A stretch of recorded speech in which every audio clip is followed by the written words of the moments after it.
We have the full lunar eclipse and harvest moon at 25 degrees of Pisces, happening on September 17th at 7:34 p.m. Pacific, which is 10:43 p.m. Eastern. Check your local time to see when this lunar event is occurring for you. Welcome to the first lunar eclipse in Pisces. As we're winding down with this North Node in Aries, South Node in Libra, we're going to be going into the Pisces Virgo axis, where the North Node will be in Pisces and the South Node will be in Virgo. Of course, more about that once we get to that point, but because this moon is at a late degree, we're getting an eclipse with it. Eclipses occur by the nodes about maximum 18 degrees, and so this lunar event is about 11 degrees near the nodes, and this is why we're getting this event right now. But soon we'll be winding down the Aries Libra axis. We've got one more coming up this eclipse season, which will be that new moon in Libra. It'll be a solar eclipse in Libra, and then the final one in the Aries Libra axis will be on March 29th of 2025. So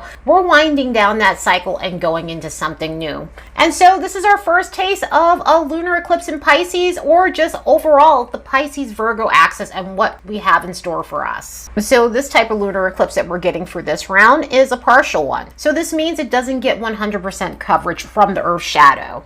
On top of that, this happens to be a harvest moon and an eclipse as well. Harvest moons mark the end of a season or just the beginning of the fall season, meaning sometimes, depending on the moon's orbit, these moons can happen at the end of September, somewhere near, I would say, the 20s of September at times, or it can happen in October, depending. But these moons represent reaping the harvest of the intentions and the seeds we sowed during the springtime. Also, another name for this lunation is a corn moon, which refers to the period where farmers are gathering their harvest. Spiritually, this may be a time where you're finally seeing the results of your hard work. So if you made plans or taken actions to achieve your objectives, this may be a time to take advantage of opportunities and gather the results and relish in them. In terms of the quality of the transits that we're getting during this eclipse, it's pretty edgy. We have an edgy week ahead to begin with, and the transits that are connected to this aren't any different. I mean, there may be some little breaks here, but for the most part, the energy can really be intense. And for that reason, the vibes on the graph are very reflective of that. We've got a smidge of social energy that's starting on the 17th, but it tapers down, and then we get a big amount of solitude energy. So this could be a time where we're wanting some space to ourselves, and we're just needing time to sort out our emotions because we may be feeling somewhat off kilter with these energies. But yeah, here we are at this lunar eclipse in Pisces, and I have a disclaimer that I always do anytime we get into eclipse season, and it's one about not setting intention. I mentioned the setting intentions in the beginning because we're dealing with a full period, and during that new moon in Pisces that we had back in March, that would have been a time where you set intentions, and so you may see those things pop up during this lunar eclipse. But for this full moon situation, for this lunar eclipse, I don't recommend that. Eclipses carry chaotic energy, and so things may not manifest in the way you want. You may accelerate something that you're not ready for, or you may decelerate something that you were already ready to make progress on, or it could just backfire. So I just don't suggest planting seeds or setting any types of intentions, manifestation work. Be aware of any type of spell work you might be doing over these next 2 weeks because they tend to not go as planned. This is also not the time to journal or do any other types of energy work, manifestation, or anything like that. So it's just ill-advised for these next 2 weeks. Once we get out of that Libra eclipse and we get into maybe the moon in Scorpio or something, or by that moon in Sagittarius, 100% go for it. But definitely be mindful when it comes down to these types of energies because they're not really the most comfortable. And this is a lunar eclipse. Yeah, it's happening at the North Node, and that makes it a little less intense, although it may feel intense with some of the transits that are associated with this, but it still carries stuff. And that's just something we really want to be cognizant of. Lunar eclipses mark the endings of cycles, and so sometimes the energy itself switches something out. There are things that could literally be eclipsed out, or there could be aha moments where you're realizing something isn't working and you're wanting to back that energy away. Also, it's associated with feminine energy, so something within feminine energy may have to go if it's no longer serving us. Generally, I look at reflective questions anytime I do lunar stuff, but with energy like this, I look at the possible themes that might come up during this eclipse for us. And since this does deal with the cycle with the new moon in Pisces back in March, there may be some things that we could be letting go of from that cycle that just didn't work out and that needs to go in our lives. So with this type of energy and it being Piscean, this may be a stage where we're realizing what we need to get back in alignment. We may be finding ourselves being able to tap into higher states of consciousness or having an aha moment when it comes down to our intuition. Maybe this is a time where we're working on our sub or unconscious patterns that need our attention, and this eclipse is bringing something to light with that. Something might dawn on us when it comes down to our connections with others. In other words, this may be a period where you're coming to a realization that spiritual connections are more important than superficial ones, or seeing things for what they really are. So it's becoming harder and harder to ignore improper behavior or letting dishonest people into your life overall. So it may be a time where you're really setting limits and boundaries and really getting real about things that are unscrupulous in your life. Maybe this is a time to set limits with yourself and work on unhealthy behavior or unconstructive things like escapism or irrational hopes and dreams. Or on the other end of this, maybe you're discovering that you've set way too many parameters in your life and now you're living a life that's more restrictive and you need something that's more limitless. Coming back to boundaries, this may be a time where you're realizing that you need to get healthy in terms of how much you give to others.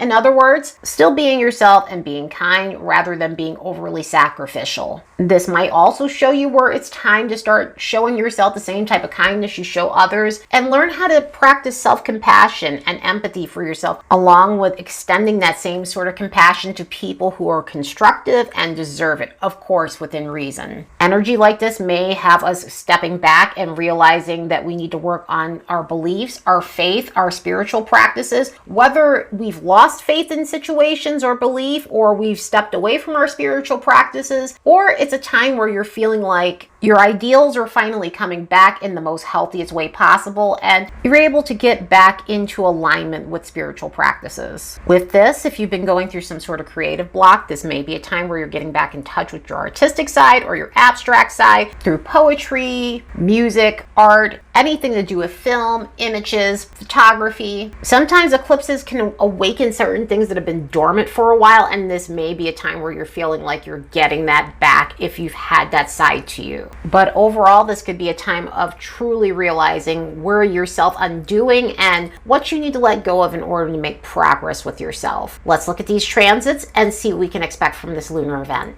Don't forget to like and subscribe because it helps this channel grow. Also, if you're looking for a natal chart reading or intuitive coaching, the links will be in the description box below. And if you'd like to support the work of this channel, you could do so by buying me a fresh cup of coffee. The link will be in the description box below as well. Since we're dealing with full moon energy, we've got two rulers. Actually, we have three rulers. We have the modern ruler of Pisces, which is Neptune, the ancient ruler Jupiter, and for the sun, we have Mercury, since we always look at the opposite sign's ruler as well during full lunar events. And so with Jupiter, the ancient ruler, it happens to be in a T-square right now, and it's at that apex point. And it's aspecting the moon, the sun, Mercury, the ruler for Virgo, and also Saturn. And with this, there may be a lot of frustrations about wanting to get back on track when it comes down to the journey that we're trying to be on, or whatever type of path we're trying to be on. There may be some issues where we might be questioning our faith in things, our beliefs in things. Maybe we're feeling like the wind has been taken out of our sails when it comes down to a lot of the hopes that we have for ourselves or any opportunities, because things are seeming as though they're slowing down and they're not going at the pace that we want. And so it's creating these moments where we're having a lot of harsh thinking because we're feeling